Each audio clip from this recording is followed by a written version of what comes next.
ఏదేమైనప్పటికీ కూడా ఈ రోజు రాబోతున్నటువంటి తీర్పు అయితే ఒక ల్యాండ్ మార్క్ జడ్జిమెంట్ అని చెప్పొచ్చు. మొత్తానికి ఇటు అసెంబ్లీలో సీఎం రేవంత్ రెడ్డి చేసినటువంటి వ్యాఖ్యలు, ఉప ఎన్నికలు రావు అని చేసినటువంటి వ్యాఖ్యలు, దానం నాగేందర్ టీఆర్ఎస్ ఎమ్మెల్యేగా పోటీ చేసి గెలిచి మళ్లీ తర్వాత జరిగినటువంటి పార్లమెంట్ ఎన్నికల్లో ఎంపీగా కాంగ్రెస్ పార్టీ తరఫున పోటీ చేయటం, ఇవన్నీ ఎలా చూస్తారు? దీనికి సంబంధించి ఏమైనా తీర్పిస్తారా, లేకపోతే దీనికి సంబంధించి ఏమైనా వ్యాఖ్యలు చేస్తారా అనేది కూడా చూడాలి. మొత్తానికైతే దేశవ్యాప్తం అందరూ కూడా దీన్ని ఒక ఉత్కంఠతగా ఎదురు చూస్తున్నారు. ఎందుకంటే ఇది సమస్య అన్ని రాష్ట్రాల్లో ఉంది. కానీ కొన్ని రాష్ట్రాలు అంటే మనం చూసాం మహారాష్ట్ర, కర్ణాటక విషయాల్లో కొన్ని విషయాల్లో స్పీకర్ కి ఆదేశాలు ఇచ్చినటువంటి పరిస్థితి కూడా చూసాం. కానీ అవి కొన్ని ఎక్సెప్షనల్ కేసెస్. స్పీకర్ తన విచక్షణాధికారాన్ని లేకపోతే తనకున్నటువంటి అధికారాలు దుర్వినియోగం చేస్తున్నారని కన్ఫర్మ్ అయిన తర్వాత నిర్ణయం తీసుకున్న తర్వాత ఇచ్చినటువంటి కొన్ని తీర్పులు ఉన్నాయి. సో వాటి ప్రకారంగా ఏమైనా నిర్ణయం తీసుకుంటారని చూడాలి. మొత్తానికైతే ఇది అట్లాగే కృష్ణ, అంటే స్పీకర్ తీసుకునే నిర్ణయాల్లో మేము జోక్యం చేసుకోమంటూ కూడా గతంలో కొన్ని సందర్భాల్లో కోర్టులు కూడా అంటే చెప్పిన సందర్భం ఉండే కదా. సో అట్లాంటిది ఏమైనా జరిగే అవకాశాలు ఎట్లా ఉంటుందంట? ఓవరాల్ గా గతంలో ఎప్పుడైనా జరిగిందా ఇట్లాంటి సంఘటన? అయితే స్పీకర్ కు సంబంధించి స్పీకర్ నిర్ణయాధికారాలలో జోక్యం చేసుకోవడం అనేది చంద్రచూడ్ నేతృత్వంలో ధర్మాసనం ఒకసారి మనం గతంలో చూసాం. సిజేఐ ధర్మాసనం మహారాష్ట్రకు సంబంధించి మహారాష్ట్రలో ఉద్దవ్ థాక్రేకి సంబంధించినటువంటి శివసేన ఎమ్మెల్యేలకు సంబంధించినటువంటి అనర్హత వేటుకు సంబంధించి, ఆ తర్వాత ఏక్నాథ్ షిండే వర్గానికి సంబంధించినటువంటి ఎమ్మెల్యేలు వాళ్ళని అనర్హతకు సంబంధించి ఒక కీలకమైనటువంటి తీర్పిచ్చారు. అయితే ఆ తర్వాత ఉద్దవ్ థాక్రే రాజీనామా చేశారు కాబట్టి ఆయన మళ్లీ మేము సీఎం గా మళ్లీ పునఃప్రతిష్ఠించలేము, ఆయన మళ్లీ సీఎం గా మేము కూర్చోబెట్టలేము కాబట్టి ఇప్పుడు మేమేమీ చేయలేమని స్పష్టం చేశారు. అయితే స్పీకర్ కు మాత్రం ఒక డైరెక్షన్స్ ఇవ్వడం జరిగింది ఆ యొక్క ఎమ్మెల్యేలకు సంబంధించి నిర్ణయం తీసుకోవాలని.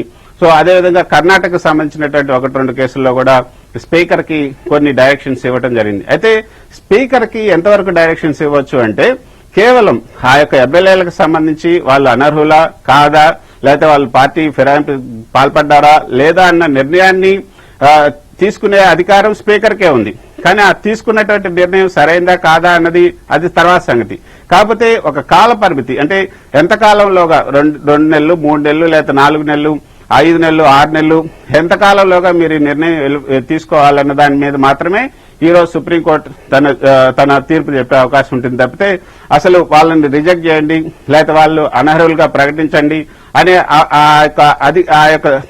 అటువంటి తీర్పు ఇప్పుడు సుప్రీంకోర్టు ఇచ్చే అవకాశం లేదు. ఎందుకంటే స్పీకర్ యొక్క అధికారాల్లోకి సుప్రీంకోర్టు జోక్యం చేసుకోబోదనేది అందరూ కూడా భావిస్తున్నారు. సో కాల పరిమితిలో మీరు తీసుకోండి, అది ఏదర్ వే అటు రిజెక్ట్ అయినా చేయండి లేకపోతే దాన్ని యాక్సెప్ట్ అయినా చేయండి. వాళ్ళు ఏదైతే టీఆర్ఎస్ కి సంబంధించినటువంటి ఎమ్మెల్యేలు లేకపోతే టీఆర్ఎస్ పార్టీకి సంబంధించినటువంటి నేతలు ఇచ్చినటువంటి పిటిషన్లు ఏవైతే ఉన్నాయో వాళ్ళని అనర్హులుగా 10 మంది ఎమ్మెల్యేలు టీఆర్ఎస్ నుంచి పోటీ చేసి కాంగ్రెస్ లో చేరినటువంటి ఎమ్మెల్యేలు అనర్హులుగా ప్రకటించాలంటూ వాళ్ళు చేసినటువంటి పిటిషన్లు ఏమున్నాయో వాటికి వ్యతిరేకంగానో లేకపోతే సానుకూలంగానో మీరు నిర్ణయం తీసుకోవాలి ఈ గడువులోగా అని మాత్రమే ఇప్పుడు సుప్రీంకోర్టు ఇచ్చే అవకాశం ఉంది.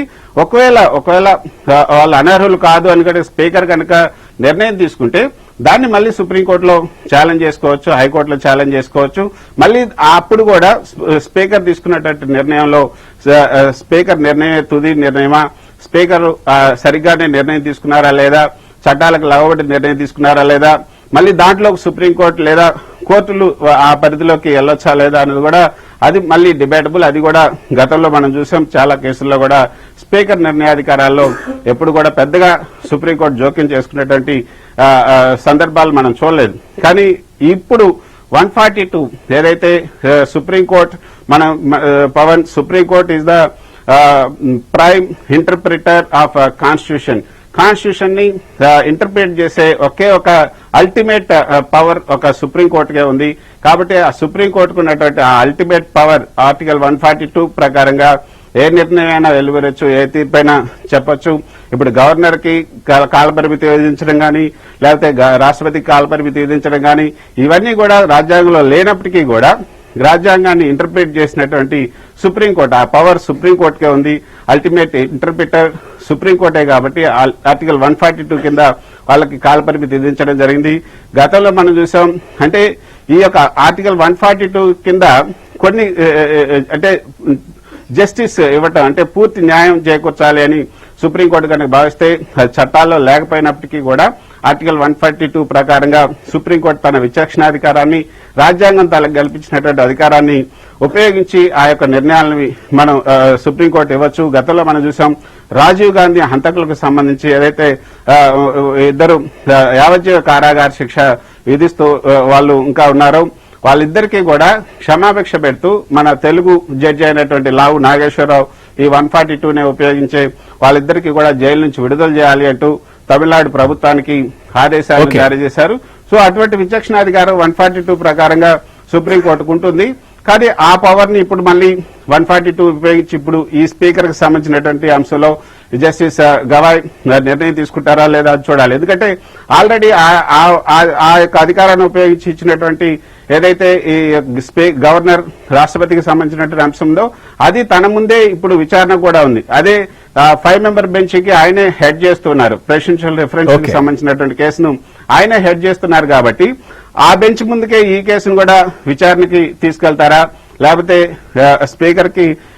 స్పీకర్ ప్రిఫరబుల్లీ 6 మంత్స్ అంటారా, లేకపోతే ప్రిఫరబుల్లీ 3 మంత్స్ అంటూ మణిపూర్ ఇచ్చినటువంటి హైకోర్టు ఇచ్చినటువంటి తీర్పు ప్రకారంగా ఏమైనా చెప్తారా, లేకపోతే 5 మెంబర్ బెంచ్ గతంలో సుప్రీంకోర్టు అసలు స్పీకర్ కి కాలపరిమితి విధించడం కుదరదంటూ 5 మెంబర్ బెంచ్ చెప్పింది కాబట్టి 7 మెంబర్ బెంచ్ కి కాన్స్టిట్యూషన్ చేస్తారా, లేకపోతే మళ్ళీ 5 మెంబర్ బెంచ్ కి రిఫర్ చేస్తారా అన్నది కూడా చూడాలి. ఏదేమైనప్పటికీ కూడా ఇది చాలా ఉత్కంఠత కలిగిస్తున్నటువంటి అంశం. దేశవ్యాప్తంగా ఉన్నటువంటి అందరు స్పీకర్లు కూడా దీనికి సంబంధించి ఉత్కంఠతగా ఎదురు చూస్తూ ఉన్నారు. అందరూ రాజకీయ నేతలంతా కూడా ఈ తీర్పు పట్ల ఉత్కంఠతగా ఉన్నారని